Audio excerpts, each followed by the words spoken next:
Assalamualaikum warahmatullahi wabarakatuh. Pada kesempatan kali ini saya akan memberikan tutorial bagaimana pencarian artikel dengan menggunakan Publish or Perish. Tentunya ini akan sedikit berbeda dengan pencarian dengan menggunakan Scopus, gitu ya. Tetapi kelebihan di Publish or Perish ini, pencarian kita bisa menggunakan database dari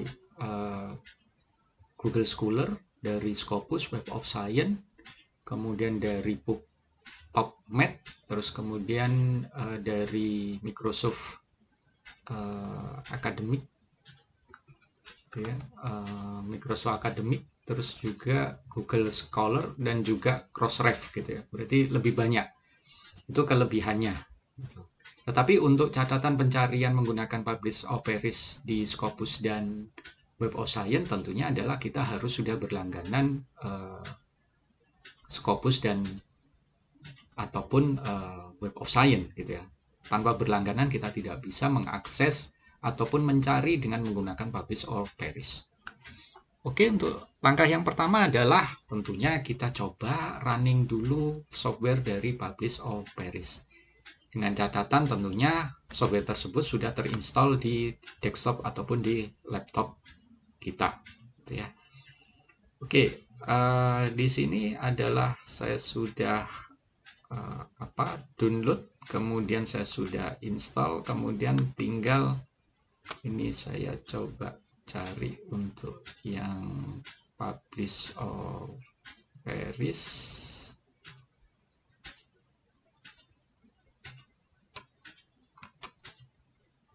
Nah, ini kita jalankan.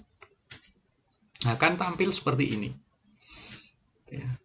Nah, kemudian bagaimana untuk mencari? Ya, kita bisa menggunakan di sini Crossref, gitu ya, Google Scholar dan seterusnya, gitu ya. Kalau Crossref ini adalah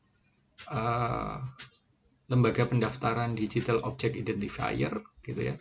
Ini merupakan kerjasama antar penerbit untuk membuat link referensi lintas penerbit, gitu ya, sehingga kita memudahkan kita untuk mengakses artikel ilmiah yang diterbitkan dari ribuan penerbit yang ada. Kemudian juga Google Scholar ini tentunya sudah kita ketahui bersama, yaitu layanan yang memungkinkan kita melakukan pencarian materi pembelajaran, gitu ya, materi riset berupa di sini jurnal, gitu ya, proceeding, buku, abstrak, artikel dan lain sebagainya. Kemudian juga bisa PubMed, ini adalah bermuara pada basis data referensi dan abstrak tentang ilmu alam dan topik biomedis, kebanyakan seperti itu. Kemudian Microsoft Academic, ini mesin pencarian web yang bisa diakses secara gratis yang dikembangkan oleh Microsoft Research. Ataupun juga tadi Scopus, ini adalah pangkalan data pustaka, gitu ya, jurnal akademik dari ribuan penerbit, gitu. Dan artikelnya berarti juga ribuan, bahkan mungkin jutaan. Begitupun juga Web of Science. Keduanya ini berbayar, kita bisa akses pencarian dengan menggunakan Publish or Perish, asalkan kalau kita ingin mengakses lewat Scopus ya kita harus berlangganan Scopus ataupun institusi kita berlangganan Scopus, demikian juga dengan Web of Science. Kita coba yang pertama adalah saya hanya mencontohkan dengan menggunakan Google Scholar dan juga Scopus, gitu ya. Contoh di sini sesuai dengan penelitian yang sedang saya jalankan, yaitu terkait dengan adopsi kendaraan listrik. Coba kita cari, gitu ya, referensi yang terkait dengan tema tersebut. Kita klik saja. Nah, kita di sini akan dihadapkan pencarian berdasarkan author, publication name, ataupun title words, ataupun keyword. Saya akan pilih keyword. Sama kita bisa menggunakan operator AND atau OR, gitu ya, untuk pencarian ini. Contohnya misalkan di sini saya menggunakan electric AND, gitu ya. Misalkan di sini berarti vehicle, gitu ya, or motorcycle. Terus kemudian juga N lagi di sini adoption, kemudian N lagi misalkan barrier, gitu ya. Kita cari. Nah, Berikutnya adalah tahun berapa? 5 tahun terakhir, berarti 2017 sampai 2021 gitu ya. Nah, kemudian ini kita maksimum number, ini defaultnya adalah 1000 dan memang maksimum 1000. Kemudian apakah include citation, include patent, kita coba uncheck saja gitu ya. Ini include citation tapi include patentnya tidak perlu. Oke, kalau sudah siap tinggal kita search. Nah, ini akan proses gitu ya. Dan ini sangat bergantung gitu jumlah data yang terekspos gitu ya. Nah, contoh di sini ini sudah ada 40, 50, 60 dan seterusnya bertambah gitu ya.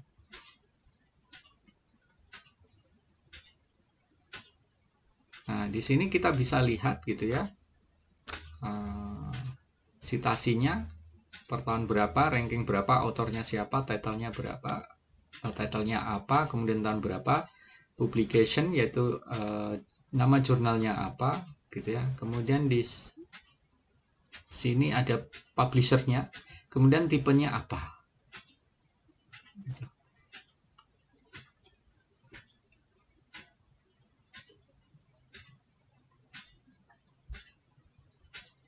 Oke, ini masih lama, kita coba stop saja. Yang penting Anda semua sudah tahu gitu ya caranya untuk pencarian dengan menggunakan Publish Operis.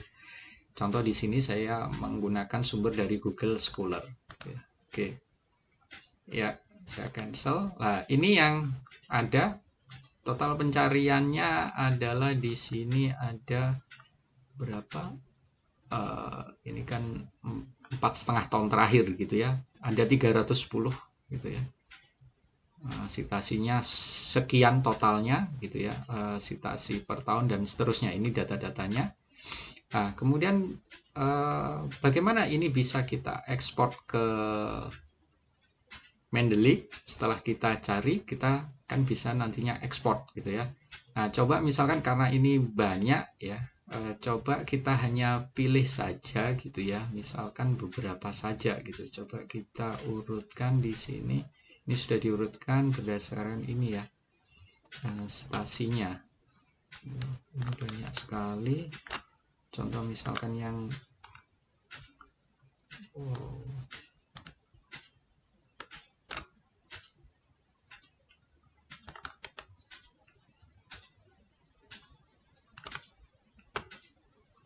ya, misalkan ini semua ingin kita ekspor, ya kita tinggal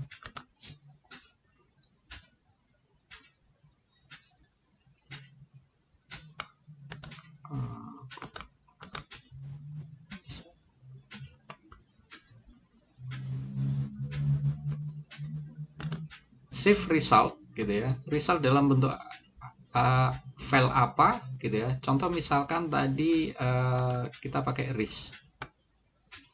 Nah, kita namakan apa? Misalkan EV1 gitu ya. Coba kita simpan gitu ya, di download EV1. Oke, kita sudah simpan. Ini hasil pencarian dari Google Scholar gitu ya. Pencarian kedua misalkan kita inginkan di Scopus. Nah, cuman ada batasan di sini, untuk Scopus kita harus sudah berlangganan gitu ya. Lah, bagaimana kalau kita sudah berlangganan, bagaimana kemudian mengoperasikan atau mengakses sumber Scopus dari Publish Operis? Kita bisa klik ini. Ini karena untuk bisa mengakses membutuhkan API key gitu ya, karena ini sudah saya inputkan sehingga langsung tampil seperti ini. Kalau belum diinputkan nanti akan tampil untuk request API key gitu ya. Nah, itu bagaimana? Nah, di sini gitu ya, selalu akan minta ini Scopus API key. Nah, ini apa gitu, dan bagaimana caranya Anda bisa pelajari sendiri di sini ya, webnya harsing.com.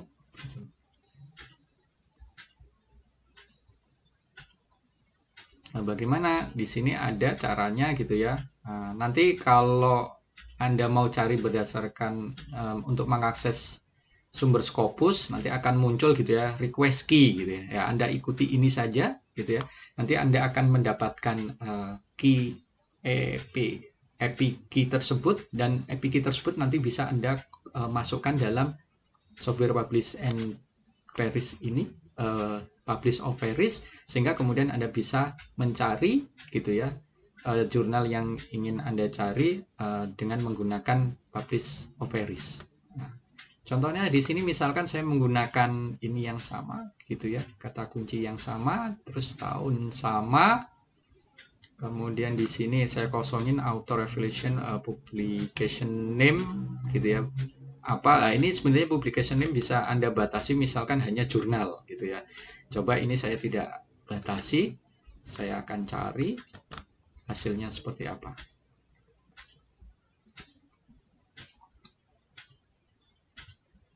Oke. Nah, di sini akan tertampil hasilnya adalah 40 paper gitu ya, dari Scopus dengan kata kunci yang seperti ini.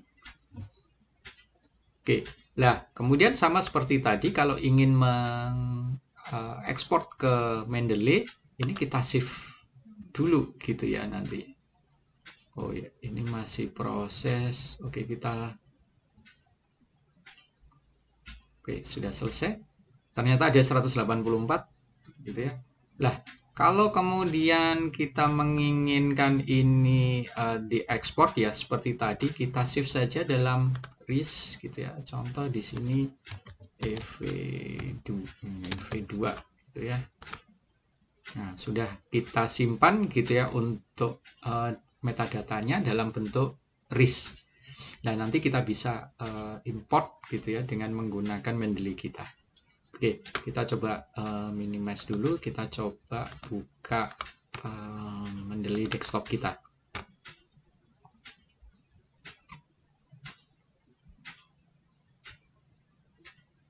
Ya, kita masukkan email yang biasa kita gunakan untuk mengakses Mendeley.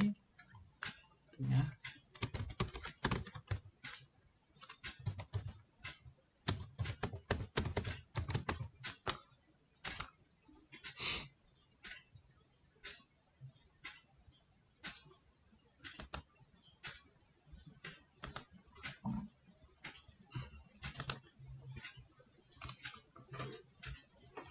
Ya, untuk berikutnya kita bisa add gitu ya, RIS tadi. Nah, di sini ada 2, kita bisa langsung pilih dua-duanya, yaitu yang satu ini kan tadi dari Google Scholar, yang satunya dari Scopus. Kita bisa kemudian open. Kita tunggu prosesnya.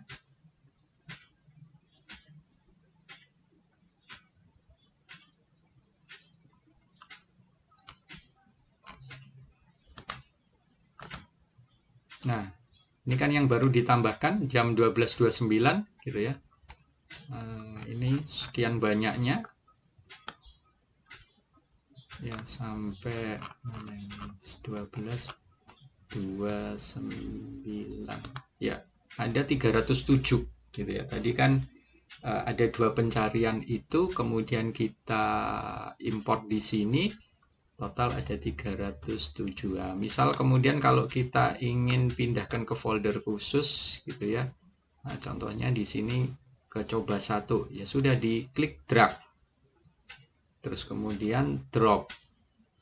Nah, masih proses, tahan aja dulu.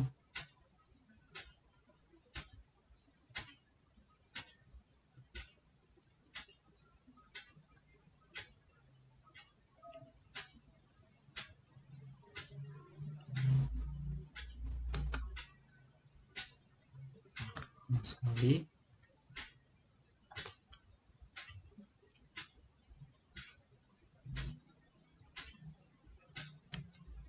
Nah, nih 307 kita kopikan di sini. Nah, sehingga ini bisa kita akses gitu ya. Oke, sehingga nanti di sini ini hasil dari 2 pencarian tadi ya, di Google Scholar ataupun ini. Terus Kemudian hasil-hasil pencarian ini apakah kemudian apakah harus disimpan semua? Ya, ini Anda bisa pilih-pilih kan. Kalau yang enggak ini ya Anda uncheck saja gitu ya. Contoh misalkan yang citasinya paling rendah ya ini di uncheck saja gitu kan. Kemudian nanti yang disimpan hanya yang tercentang saja gitu ya. Seperti itu. Oke, demikian tutorial kali ini, dan hasil ini nanti kita bisa gunakan untuk mempermudah kita dalam pengutipan dan juga penulisan di daftar pustaka. Untuk tutorial kali ini dengan menggunakan pencarian, dengan menggunakan Publish Operis gitu ya, melalui sumber Google Scholar dan juga Scopus sudah saya jelaskan, semoga bisa Anda pahami dengan mudah. Demikian saja penjelasan dari saya. Terima kasih. Wassalamualaikum warahmatullahi wabarakatuh.